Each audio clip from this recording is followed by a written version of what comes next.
1 сааттык түз эфирден мамлекеттин Манаска болгон мамилеси деген теле берүү болду.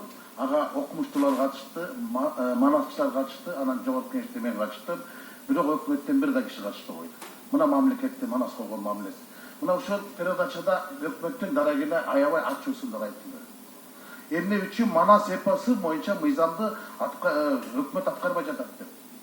2011-жылы бул мыйзам жарыкка чыккан, 2012-жылы ошол кезде өкмөт башы Өмүрбек Токтогулов тарабынан 5 жылдык улуттук программа кабыл алынып туруп, ошонун 5% да ишке ашпаптыр. 5%. Анда мыйзамды эмнеге чыгардык?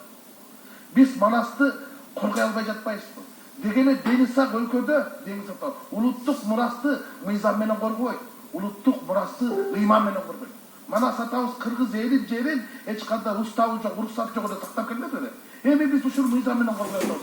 Манас деген арак чыгып атат. Ал кристалл деген деп атат. 4 жолу талкуу болуп токтото албайт. Ал элешкенчи эми Бакай Аккола деген арактар чыгарат. Эртең кайнак, Каныкеде кайнак чыгарат. Ушунда отурушубуз керекпи? Манасты биз коргошубуз керекпи? Экинчи маселенин дагы өзөгү бар десек дейт,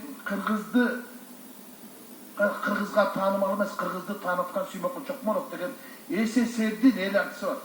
Аны Маданият министрлиги билеби, же көзүнө илеби мен билбейт экен. Бирок бул өкмөттүк иш-чара болуш керек, ошол 80 жылдык мааракеси.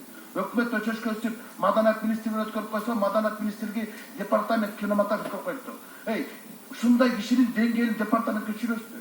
Мына эртең ошонун тоюна Орусиядан Алим Басарова келатыптыр. Асанали Ашимовду чакыраттыр. Али Хамраевди чакыраттыр. Анан ошо коноктор келсе кошту мамлекеттен. Анан департамент өткөрсө, мамлекетке, өкмөткө уятпы?